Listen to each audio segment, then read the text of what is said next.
Kita mentafsirkan kitab suci di dalam buku yang ke-6, yaitu 1 Yohanes. 1 Yohanes merupakan salah satu pucuk surat yang ditulis oleh Rasul Yohanes kepada gereja. Dan 1 Yohanes terdiri daripada 5 pasal, di dalamnya mempunyai istilah dan pembahasan yang sangat unik, sehingga kadang-kadang beberapa istilah yang dimunculkan di dalam surat ini tidak sering muncul di buku-buku yang lain. Misalnya, Allah itu adalah terang, Allah itu adalah kasih, dan Allah itu adalah suci, dan Allah itu adalah kebenaran. Nah, ini semua merupakan keunikan yang sangat menonjol di dalam pikiran Yohanes. Yohanes merupakan seorang yang mempunyai pikiran yang tajam, mempunyai inovasi yang luar biasa, dan sebenarnya mempunyai pengaruh jauh lebih besar daripada Plato dan Aristotle kepada seluruh dunia. Dialah yang mengadakan revolusi konsep kasih di dalam sejarah. Sehingga setelah Yohanes, manusia mengenal apa itu cinta kasih, berlainan dengan seluruh sejarah filsafat daripada Yunani. Kita membaca sekali lagi pasal 1 ayat pertama sampai ayat ke-4. 1 Yohanes pasal pertama ayat 1 sampai dengan ayat ke-4. Kita bergiliran membaca. Saya 1, saudara 2 dan sampai ayat ke-4. Apa yang telah ada sejak semula, yang telah kami dengar, yang telah kami lihat dengan mata kami, yang telah kami saksikan, yang telah kami raba, dan dengan tangan kami tentang firman hidup. Itulah yang kami tuliskan kepada kamu. Hidup itu telah dinyatakan, dan kami telah melihatnya, dan sekarang kami bersaksi dan memberitakan kepada kamu tentang hidup kekal yang ada bersama dengan Bapa, dan yang telah dinyatakan kepada kami. Apa yang telah kami lihat dan apa yang telah kami dengar itu kami beritakan kepada kamu juga, supaya kamu pun beroleh persekutuan dengan kami. Dan persekutuan kami adalah persekutuan dengan Bapa dan dengan anaknya, Yesus Kristus. Dan semuanya ini kami tuliskan kepada kamu, supaya sukacita kami menjadi sempurna. Pembacaan kitab suci sampai di sini, dan di dalam 4 ayat ini kita perlu kira-kira 3 kali sampai 4 kali untuk mengerti apa yang dikatakan di dalamnya. Saudara-saudara, kita telah membicarakan tentang yang ada pada sendiri. Itulah Tuhan. Allah itu adalah Allah yang self-sufficient, self-existing, self-eternal. Allah itu adalah Allah yang self-immortal. Satu-satunya yang ada pada diri, yang tidak pernah melalui sesuatu proses baru menjadi ada. Dia adalah yang mutlak itu sendiri. Segala kemutlakan di dalam konsep manusia adalah sesuatu kemungkinan yang terjadi karena manusia dicipta menurut peta teladan Allah itu sendiri. Karena Allah itu ada mutlaknya mutlak, maka konsep mutlak itu ditanam di dalam pikiran manusia. Karena Allah itu yang adalah berada pada kekal pada diri dan berada sampai selama-lamanya tidak berhenti, maka konsep kekal itu ditanam di dalam konsep manusia. Manusia dicipta menurut peta dan teladan Allah. Itulah sebenarnya kita mempunyai konsep immortalitas, kita mempunyai konsep kemutlakan, kita mempunyai konsep kesempurnaan, kita mempunyai konsep penciptaan, kita mempunyai konsep hidup yang tidak berhingga. Saudara-saudara, ini semuanya merupakan bayang-bayang yang menjadi sesuatu refleksi daripada realita yang kekal itu sendiri, yaitu Tuhan Allah. Dan Tuhan Allah itu yang tidak pernah perlu sang pencipta di belakangnya. Tuhan Allah yang tidak perlu sesuatu penyebab di bawahnya, tidak perlu fondasi di bawahnya. Dia adalah yang berada pada diri dan berada untuk selama-lamanya. Itu artinya aku adalah yang ada itu sendiri. I am who I am. Tetapi siapa yang mengerti dia, kecuali Dia yang menyatakan diri. The revelation of God about Himself is the only possibility that man can know God. Allah tidak mungkin dimengerti oleh siapapun kecuali Allah rela menyatakan diri kepada siapa yang Dia rela menyatakan. Kepada siapa yang rela Dia memberikan anugerah. Kepada siapa yang Dia memberikan kemurahan. Barulah orang itu memperoleh kemurahan, memperoleh anugerah, dan memperoleh pengertian tentang wahyu yang diberikan oleh Tuhan Allah itu sendiri. Dia adalah yang ada pada diri dan ada pada selama-lamanya. Nah, ini menjadi konsep di dalam orang yang mempunyai peta teladan Allah. Tetapi konsep itu tetap tinggal. Adalah konsep, bukan realita. Itu semua membicarakan tentang Tuhan dari semua agama. Itu merupakan semacam pengertian melalui konsep yang ditanam, tetapi bukan pengertian melalui wahyu yang diberikan. Saudara-saudara sekalian, agama yang berani mengumumkan bahwa mereka telah menerima wahyu, itu kira-kira ada 3 yang besar dan ada 1 yang agak kecil. Pertama adalah agama Yahudi. Kedua adalah agama Kristen. Ketiga adalah agama Islam. Ketiga-tiganya ini berani mengumumkan mereka telah menerima wahyu dari Tuhan.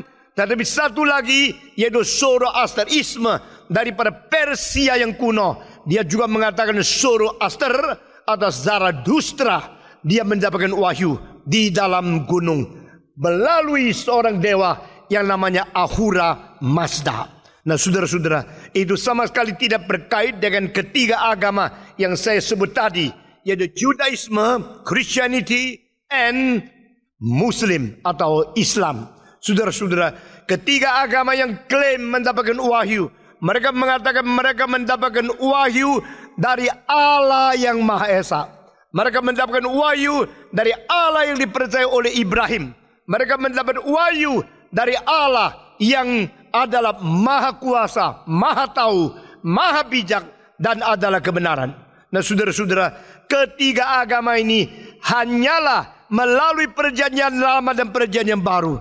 Yaitu orang Yahudi yang menerima wahyu dari Tuhan dan diterima oleh perjanjian baru karena konkretnya diwujudkan di dalam inkarnasi Kristus. Mengenal Allah itu adalah Allah yang berada dari kekal sampai kekal, yaitu melalui jawaban Tuhan kepada Musa waktu ditanya di dalam surat Keluaran pasal ketiga, siapakah engkau? Engkau namanya siapa? Kalau orang Israel tanya, siapa yang mengutus engkau untuk melepaskan kami keluar dari tanah Mesir? Saya harus menjawab bagaimana? Maka Tuhan berkata, beritahukan mereka, yang mengutus engkau adalah aku yang adalah aku sendiri. I am who I am. Dan saudara-saudara, pengertian semacam demikian ini tidak mungkin ditemukan di dalam semua agama yang lain. Semua agama, apalagi agama yang tidak berani klaim mendapatkan wahyu dari Tuhan, mereka hanya bisa tebak, mereka hanya bisa imagine, mereka hanya spekulasi daripada otak yang dicipta oleh Tuhan tentang siapa itu Tuhan.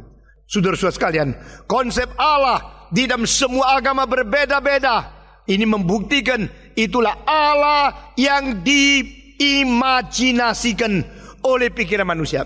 Itu adalah Allah yang dispekulasikan oleh sesuatu daya pikiran berkait dengan sesuatu fungsi rohani yang menuju kekekalan saja. Saudara-saudara, di dalam agama orang Greka, di dalam agama orang Romawi, yang sumbernya adalah tetap dari Timur Tengah, karena Eropa tidak menghasilkan agama yang berarti apa-apa. Dan juga di agama Babilonia, di dalam agama Assyria, di dalam agama daripada orang Mesir yang kuno, engkau melihat konsep Allah selalu kacau balau, selalu immoral, dan selalu tidak menjadi contoh daripada dunia ini. Itu sebab dewa-dewa mereka boleh berzina, dewa mereka boleh merampas istri orang lain, dewa mereka saling membunuh, iri, benci, dan dengan kekuatan mereka berkelahi, bertarung, dan menghancurkan satu dengan yang lain. Ini adalah konsep Allah yang tidak beres menurut pikiran manusia dan hati yang sudah jatuh ke dalam dosa. Itu sebab perlu pengahyuan Tuhan. Allah mengahyukan diri, Allah memperkenalkan diri. I am God. I'm the only God. Besides me, there is no God. Di luar aku tidak ada Allah yang lain. Engkau harus dengan segenap hati, dengan seluruh pikiran, dengan sekuat tenaga, dengan seluruh sifatmu mencintai Allahmu. Nah, saudara-saudara, di dalam konsep seperti ini yang diwahyukan melalui Musa kepada orang Israel di dalam buku Ulangan pasal ke-6 ayat ke-4, itu disebut ayat Syama. Syama berarti dengar. Dengar, hear ye Israel. Dengarlah, hei engkau orang Israel, bahwa Allahmu adalah Allah yang Maha Esa. Allah yang Maha Esa. Di situ pakai Eloheinu, bahasa Ibraninya, bukan singular, bukan dual, tapi plural. Di bahasa Inggris kita melihat ada yang disebut kata singular dan kata plural. Tapi di dalam bahasa Ibrani yang dipakai untuk perjanjian lama, yaitu mempunyai sifat satu, lalu dua, baru banyak. Dan istilah Eloheinu atau Elohim itu semua berarti lebih dari dua, bukan satu, bukan dua, tapi lebih dari dua. Itu sebab dengarlah engkau Israel, bahwa Allahmu adalah Allah yang Esa. Nah, saudara-saudara sekalian, kalau itu lebih dari dua, bagaimana kita berani mengatakan itu bukan 4, itu bukan 5, tapi itu harus dibatas di dalam keadaan 3. Karena tunjangan daripada seluruh kitab suci itu membuktikan Allah mempunyai 3 pribadi, yaitu Bapa, Anak, dan Roh Kudus. Yang di atas mengutus Kristus turun ke dalam dunia, lalu memberikan sesuatu roh yang tidak terbatas, yaitu Allah sendiri bersifat tidak terbatas, roh Allah yang menaungi dan memenuhi dia.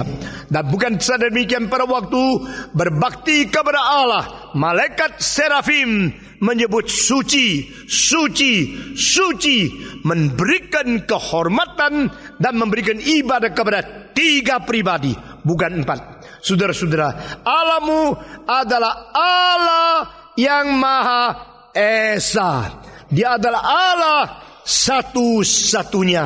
Jadi yang kekal ada pada diri Sang Pencipta yang perlu dicipta, Sang Pemberi anugerah yang tidak perlu anugerah di belakangnya, Sang fondasi segala sesuatu yang sendiri tidak perlu fondasi, Sang penyebab utama yang tidak ada di belakangnya utama penyebab yang lain.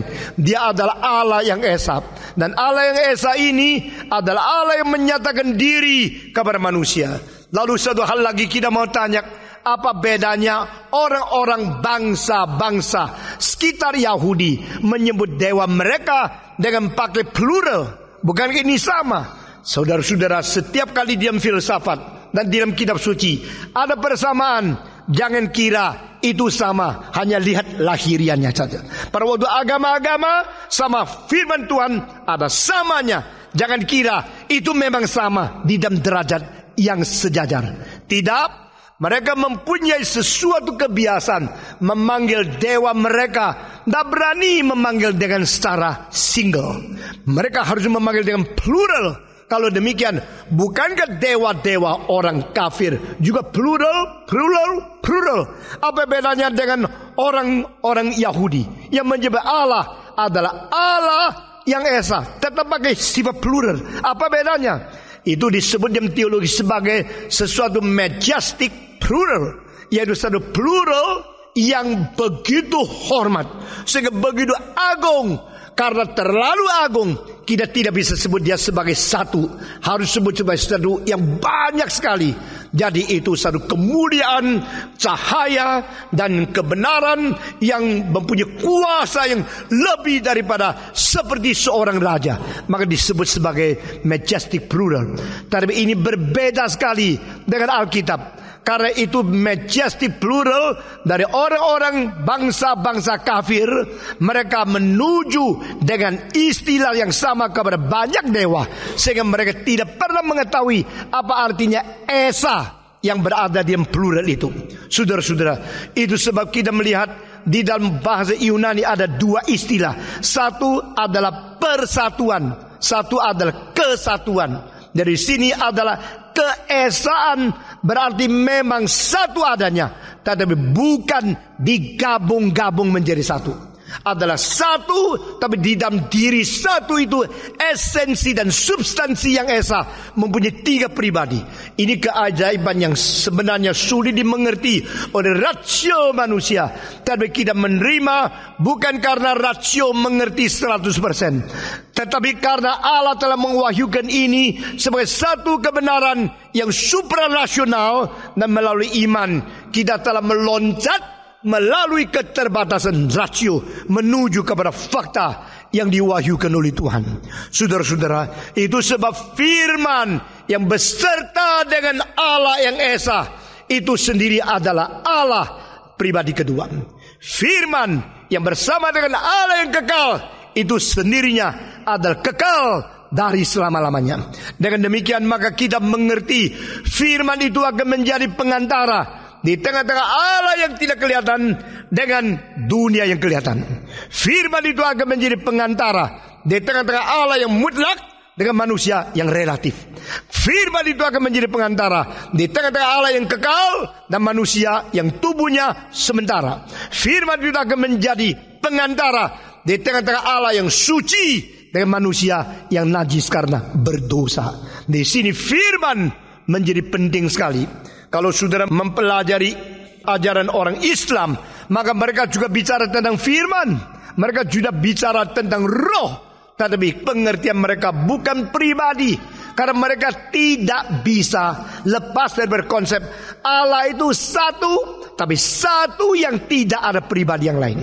Mereka mengerti Allah hanya satu, kesatuan yang tidak ada pribadi yang lain. Itu dimengerti oleh orang Israel yang salah mengertinya mulai dari abad ke-13.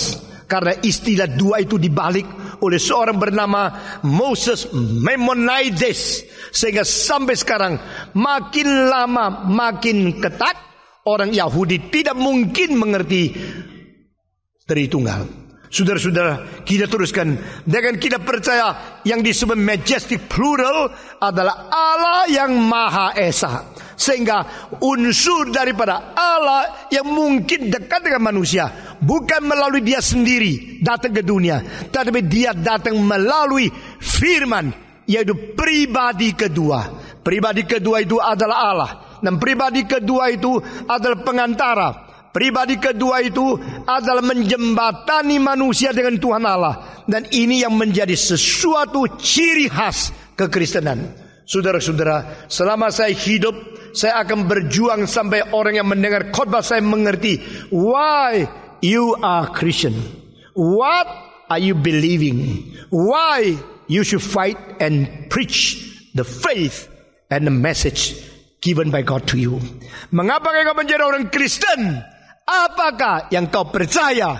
Mengapa kau harus bertahan dan memberitakan firman Injil kepada orang lain? Karena di sini, ini sebabnya kita berarti hidup di dalam dunia. Dan ini merupakan satu pertarungan yang sulit sekali, merupakan sesuatu riskan yang besar sekali.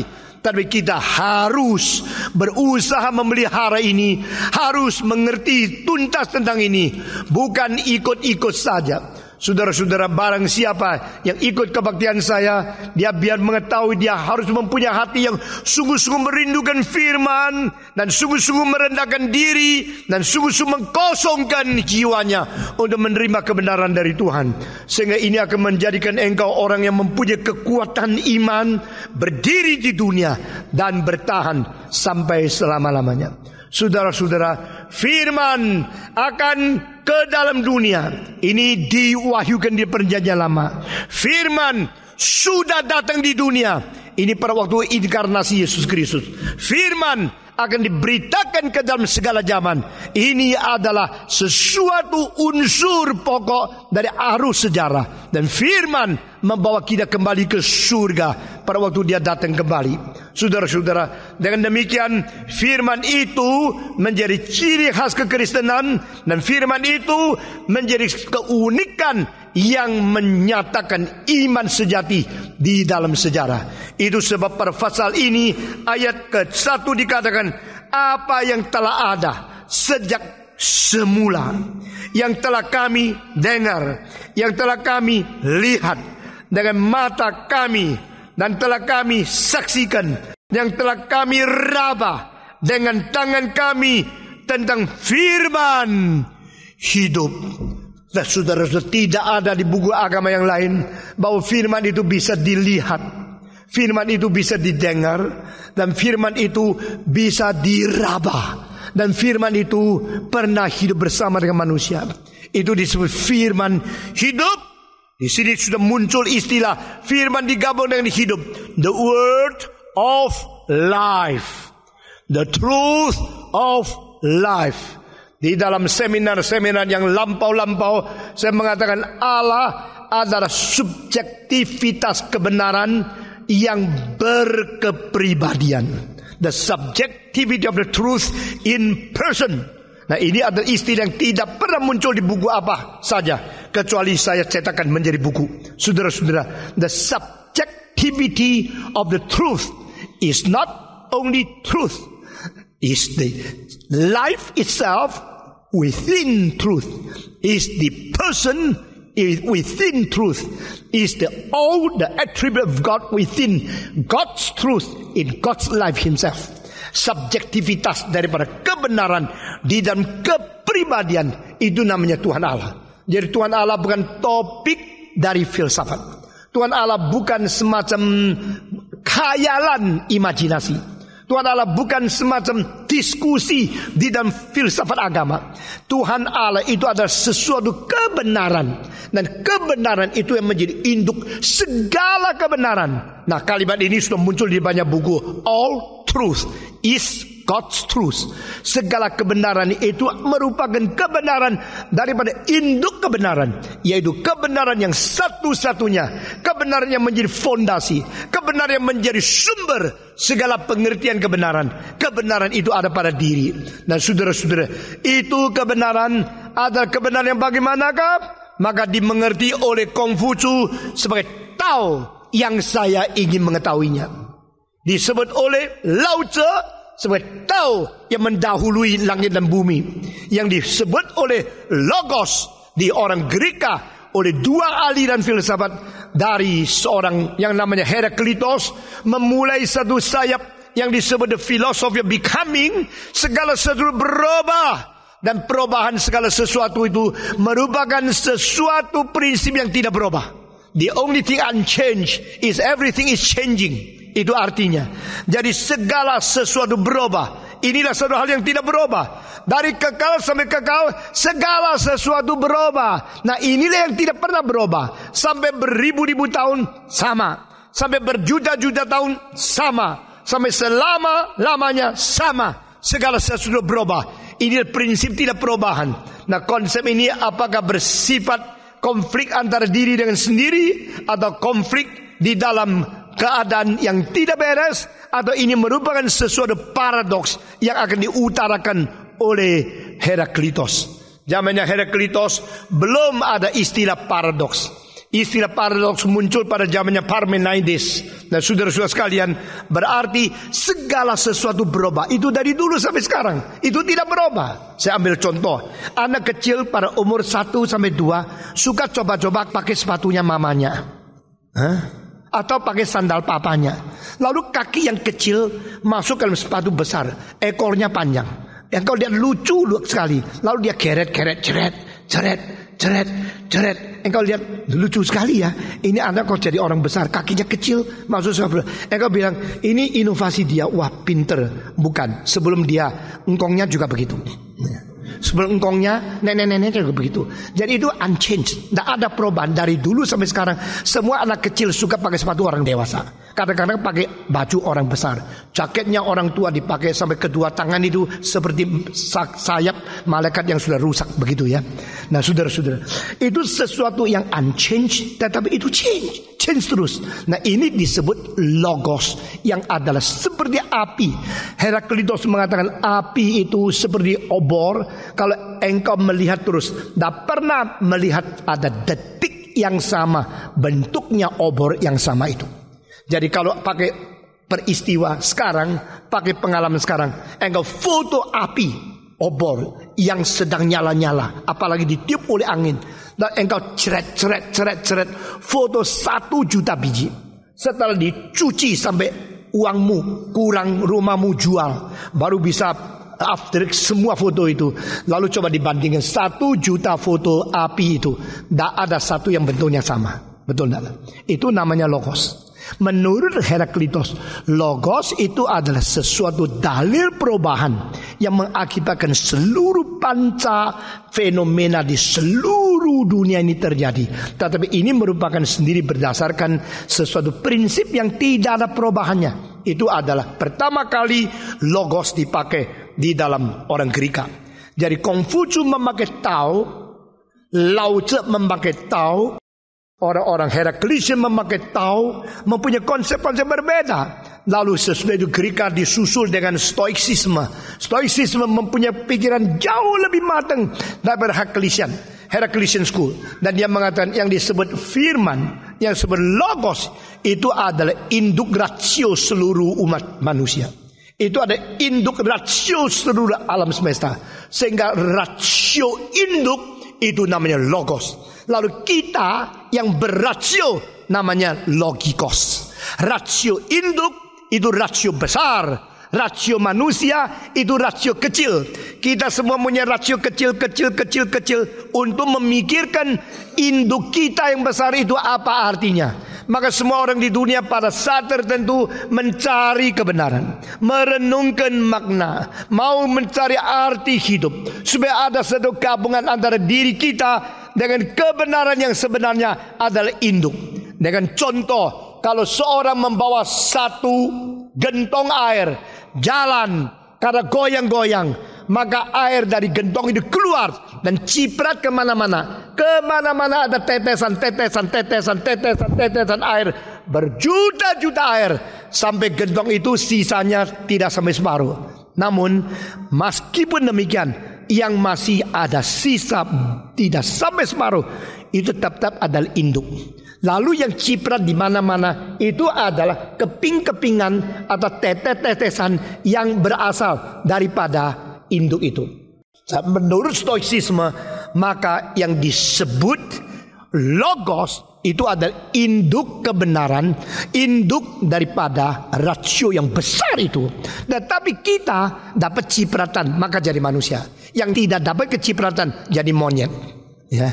Jadi monyet tidak bisa pikir, tidak bisa mencari kebenaran, karena dia tidak ada cipratan logikos. Kita ada logikos, maka kita mempunyai satu daya, potensi untuk memikirkan tentang kebenaran itu. Nah, menurut seorang Kaisar Romawi yang menjadi Stoiksis di abad kedua, namanya adalah Marcus Aurelius.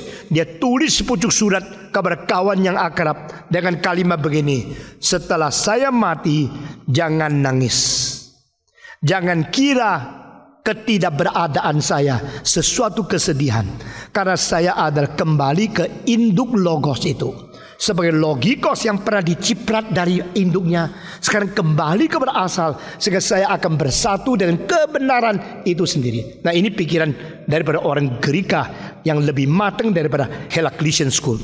Tapi saudara-saudara, kalau kita membayangkan semua ini dibandingkan dengan Alkitab, maka sama-sama sekali tidak ada arti apanya, karena mereka tidak pernah mengerti istilah ini, firman hidup. Saudara, jangan kira Alkitab ini sederhana, Alkitab ini gampang, Alkitab ini remeh. Saya telah mengajar filsafat 35 tahun lebih. Aku membandingkan satu persatu. Akhirnya saya mengetahui tidak ada buku yang lebih agung dari firman ini. Karena di sini dikatakan satu kalimat, the word of life. Ini tidak muncul di Konghucu, tidak muncul di Lao Tzu, tidak muncul di Zoroaster, tidak muncul di Greka, tidak muncul di Babilonia, tidak muncul di Mesir, tidak muncul di Arab, tidak muncul di Islam. The word of life yang di ayat pertama ini. Inilah yang kita beritakan kepadamu.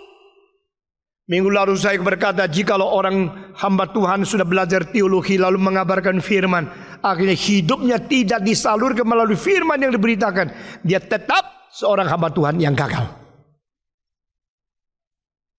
Jikalau engkau seorang pendeta yang khotbahnya hebat, engkau seorang majelis, seorang penatua yang sudah belajar teologi sampai gelarnya banyak, tapi no one obtain life through your ministry and your preaching, you fail.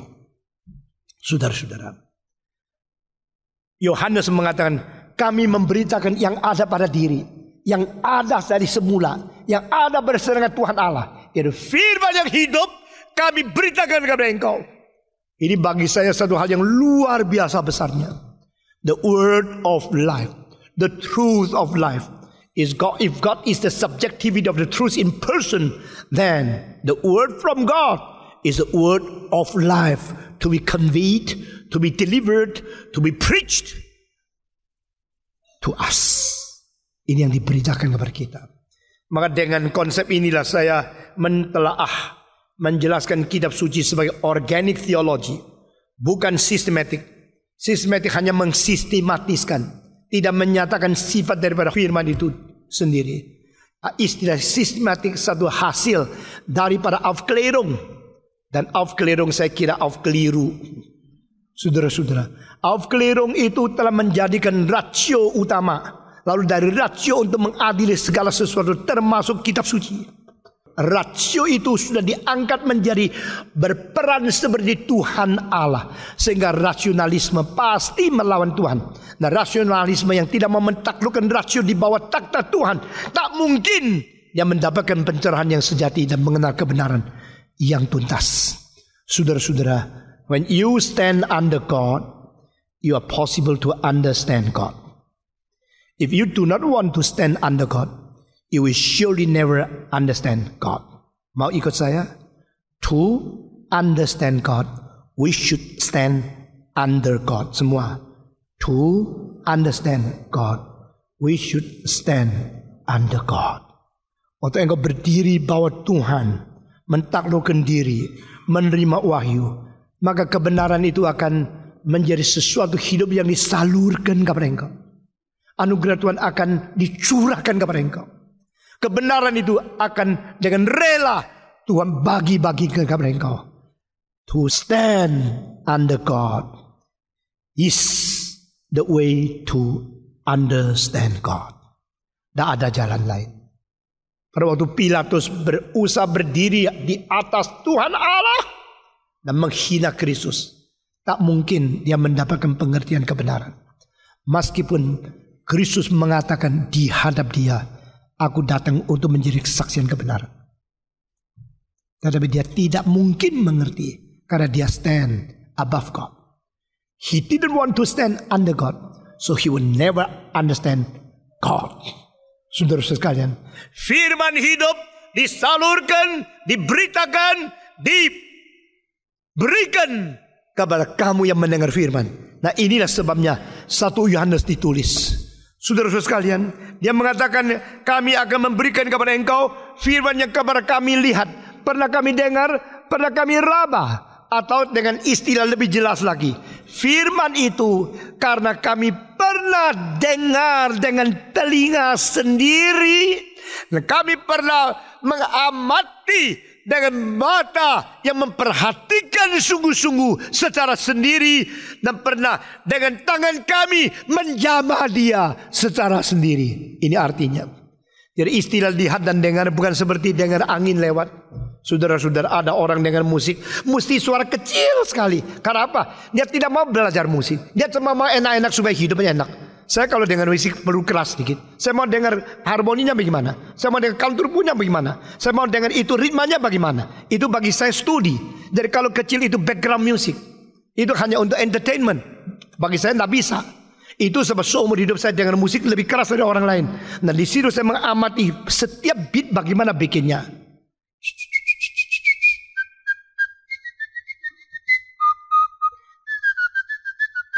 Sesudah ini apa lagi? Kalau teruskan lagi pasti rusak. Saya mau tahu handle bagaimana. Tam tim tam tim tam tim dedodim tam tam. Wah, saya kagum. Lalu di situ saya belajar bagaimana mengubah musik. Jadi ada orang dengar musik nilainya lain. Dengar musik karena mau belajar, dengar musik karena menikmati, dengar musik karena ing butaulo, dengar musik karena sumpek. Saudara mempunyai cara hidup yang berlainan sekali. Saya tidak mau mengatur orang lain, itu kebebasanmu. Tetapi saudara-saudara, dengar ada dua macam. Ada dengar seperti angin lewat. Banyak kali kita dengar orang ngomong seperti angin lewat. Ada orang yang menangkap apa yang didengar satu kalimat, sesudah itu menjadi berkat seumur hidup. Saudara-saudara, pada umur 17 saya mendengarkan berapa khotbah. Dan berapa khotbah itu menentukan seumur hidup saya menjadi pendeta, menjadi hamba Tuhan seperti ini. Waktu saya dengar, mengamati apa yang Tuhan mau di dalam hidup saya. Itu namanya mendengar, bukan mendengar. Kedua, melihat. Kenapa seorang ditanya, kamu lihat namanya Grace itu ada di sini tak? Enggak, saya enggak lihat. Tapi orang lain, ribuan orang, dia bilang itu Grace di situ. Kenapa dia tahu? Pacarnya sih. Lain kan? Ya. Semua lihat, tapi bagi sang pacar, dia lihatnya itu selektif. Dia lihatnya itu fokus. Dia lihatnya intensif. Lain. Sama-sama 10.000 orang. Engkau lihat mana bisa tahu di mana. Seperti di dalam laut cari jarum. Susah amat lah. Orang begitu banyak semua ada kuping. 10.000 orang kupingnya 20.000. Goyang-goyang mana tahu siapa dia. Tapi kalau pacar di sini. Di situ. Itu pacarku. Itu orang itu cari dia. Kenapa? Dia langsung tahu kenapa. Karena dia lihatnya lain. Nah itu istilah yang dipakai di sini adalah istilah gaze. Bukan see. Bukan look. Di dalam bahasa Greka artinya mengamati dengan matanya terpaku. Dan matanya itu fokus kepada dia. Dengan demikian dia mengenal Yesus Kristus. Barang siapa memberitakan Injil. Bukan belajar dari buku. Belajar dari teologi selesai. Dia harus betul-betul mengamati Kristus. Dia harus betul-betul mendengarkan suara dari firman. Dia harus betul-betul menangkap semua yang diartikan di dalam Alkitab ini wahyukan oleh Tuhan sebelum dia berkhotbah. Saudara-saudara, orang yang berkhotbah daripada pengalaman sungguh-sungguh bergumul dengan firman. Dan orang yang berkhotbah hanya cari-cari buku terus menghafal. Lain. Saudara-saudara, ada orang berkhotbah sampai setiap kalimat mencokol hatimu, bikin sampai engkau tidak bisa lari. Engkau harus mengambil keputusan setelah mendengar khotbah. Apa reaksimu kepada Tuhan? Tapi ada orang berkhotbah seperti cerita enak-enak lalu menjadi bahan saja. Kalau saya harus ke satu sekolah teologi di Manila, silakan datang mengajar satu mata kuliah 6 hari. Lalu saya pergi. Dari tempat saya tinggal ke Kalukan di Manila 1,5 jam. Sesudah ngajar 2 jam, balik lagi waktu macet 2,5 jam pulang. 1,5 jam tambah 2,5 jam, 4 jam tambah 2 jam mengajar, tambah habis ngajar, minum-minum sama dosen yang lain 1/2 jam lagi. Berapa? Berapa? 6,5 jam kan? Wah, besok pergi lagi. Hanya ngajar 2 jam, tapi buang 6,5 jam. 1 hari, 2 hari. Saya tidak mau pergi lagi. Saya bilang kalau mau kumpulkan dari pagi sampai sore saya ngajar. Sudah selesai saya pulang. Dari pagi sampai sore. Saya sampai di situ duduk di kelas. Murid-murid baru datang dari kamar lambat. Saya mesti jalan 1,5 jam. Mereka hanya 1 menit dari kamar turun pergi kelas rumah aja mau lambat lagi. Benar kan? No more. Saudara-saudara, saya betul-betul kasih tahu sama you, umur makin besar, saya hanya suka berkhotbah kepada orang yang sungguh-sungguh bersiap mendengar firman. Kalau enggak usah. Saya tidak perlu banyak audience. Karena saya tahu mutu firman tidak boleh dihina. Amin. Firman, kebenaran itu begitu bernilai Sampai Alkitab mengatakan ada orang jual segala sesuatu untuk membeli sebuah tanah. Karena di dalam bidang tanah itu ada mutiara di dalamnya. Engkau mau membuang segala sesuatu untuk mencari firman? Engkau mau mengkorban segala sesuatu untuk menemukan kebenaran? Kalau iya, engkau pendengarku. Kalau tidak, engkau hanya main-main. Apalagi mereka yang datang dengan khotbah saya, catat-catat untuk khotbah lagi. Kulaan di sini untuk jualan lagi, nggak bayar lagi. Saudara-saudara, firman yang kami dengar sendiri, firman yang kami lihat mengamati sendiri, firman yang kami raba, kami jamah dengan tangan sendiri. Apa artinya? Inkarnasi sungguh-sungguh mewujudkan rencana Allah. Ini sungguh-sungguh mengatakan Allah Tritunggal, pribadi kedua sudah turun ke dunia, sudah datang ke dalam dunia ciptaan, sudah datang menyatakan diri secara wujud realita. Dia datang sendiri kebenaran kita. Begitu ajaib, begitu besar, begitu murah, begitu besar anugerah Tuhan kepada manusia. Tetapi yang menghargai adalah orang seperti Yohanes.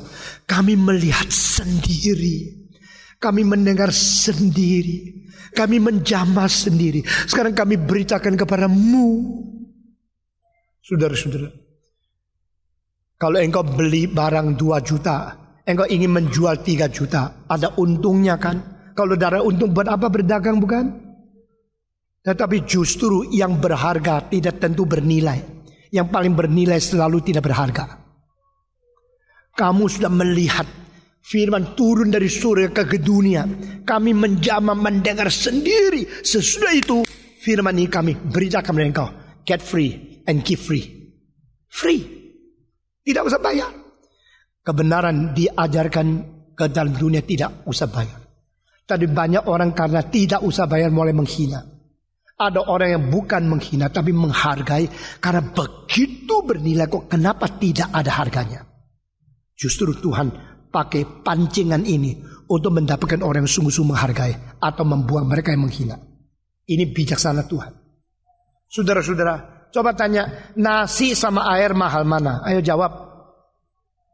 Hah? Ikan sama nasi mahal mana?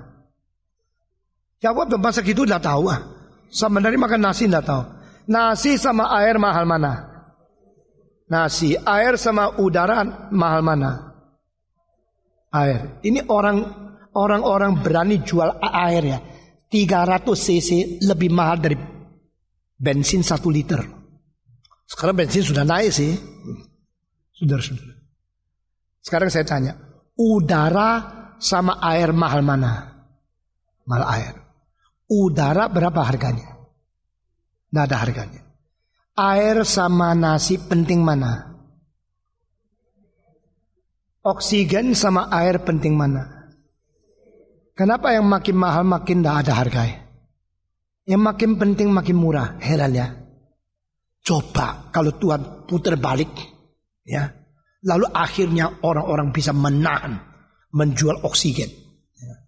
Oksigen kalau dijual 1 hari engkau perlu berapa liter? Coba. Apalagi yang gemuk, wah perlu lebih banyak lagi. Nah, saudara-saudara, kalau 1 liter oksigen, kalau you tidak mau pakai, you mati, mesti beli 200.000. Kamu 1 hari mesti bayar berapa? Tapi justru yang tidak penting yang mahal, yang paling penting yang murah. Dah salah ini, salah nggak? Itu cara Tuhan.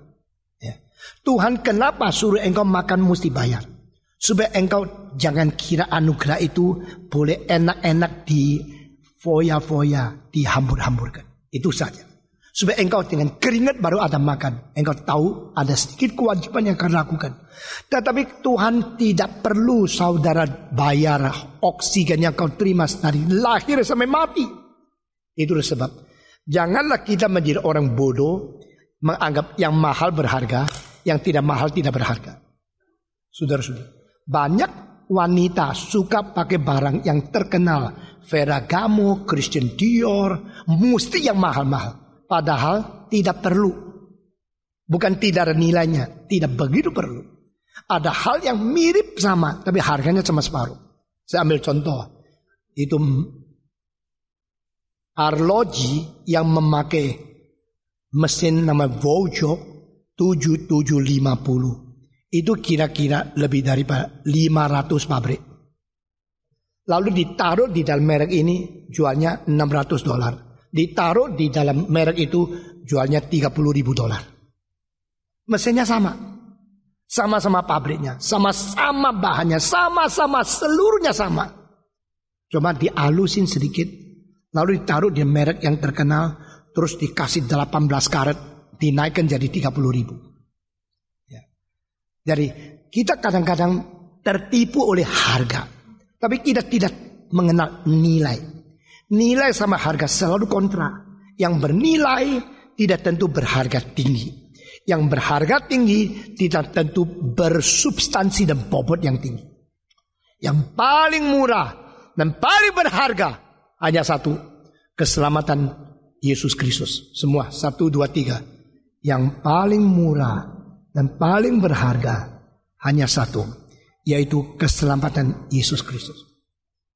The grace of God, the salvation of Jesus Christ is free. Tetapi saudara-saudara, seorang teolog mengatakan tambah satu kalimat. The grace of God is free but not cheap. Siapa itu? Dietrich Bonhoeffer. Siapa Dietrich Bonhoeffer? Seorang jenius teologi yang matinya umur 30 lebih.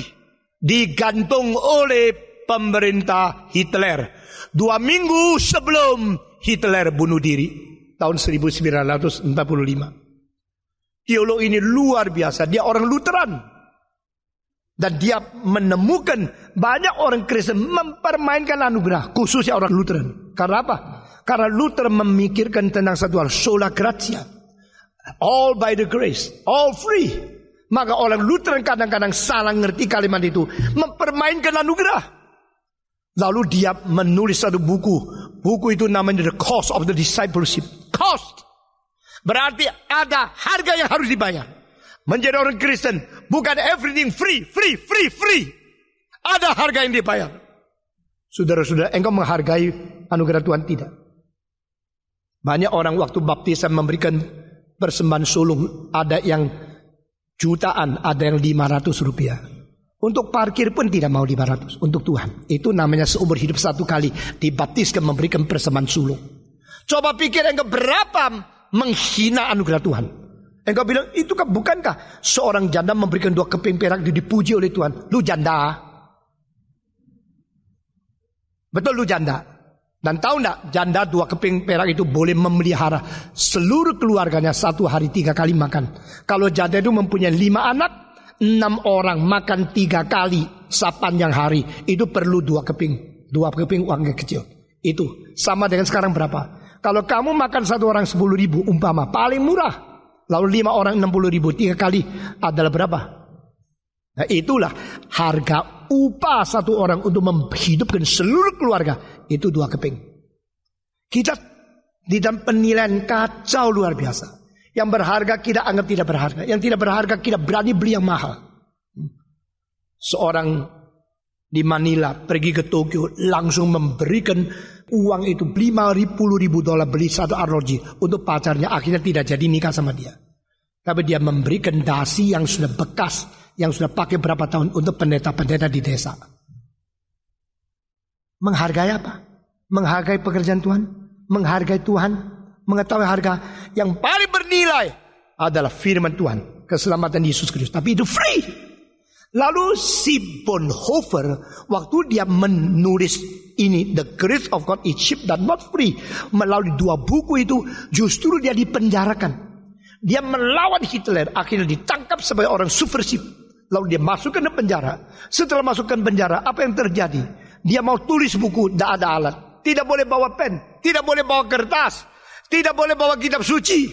Apapun tidak bisa masuk di penjara.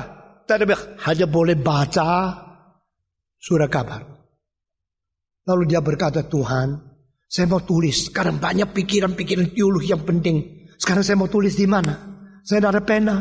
Mau pinjam pen tidak diperizinkan. Maka Tuhan kasih dia bijaksana. Dia boleh minum susu saben hari.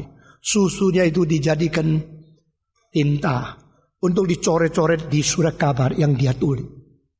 Setelah dia baca itu surat kabar, di atasnya, pinggirnya, bawahnya masih ada tempat putihnya bukan? Dan dia tulis dengan susu yang dia tidak minum. Dia tulis di situ tentang teologi, kalimat per kalimat. Lalu dia minta seorang penjaga penjara yang baik sama dia, tolong setelah saya baca surat kabar ini, bawa kirim kepada kawanku yang namanya Patage, Pathake. Semua nama yang sudah saya kasih tahu, you boleh catat, cari internet atau cari di ensiklopedia. Nah, engkau akan menambah pengetahuan lebih banyak, lebih dari apa yang saya katakan. Lalu kawan itu mengkoleksi paper dari surat kabar itu. Dan itu susu yang ditulis setelah kering tidak kelihatan. Tetapi setelah surat kabar itu dipanggang di atas api yang sangat tidak panas. Itu jangan sampai terbakar. Itu yang ada bekas susu menjadi warna coklat. Tulisannya kelihatan. Ngerti maksud saya? Dan dengan begitu hari berhari, minggu berminggu, dia mengkumpulkan tulisan itu, akhirnya dicetak 2 buku. Salah satu adalah The Letters from the Prison. Surat-surat dari penjara. Yang satu lagi adalah The Cost of Discipleship. Nah, saudara-saudara.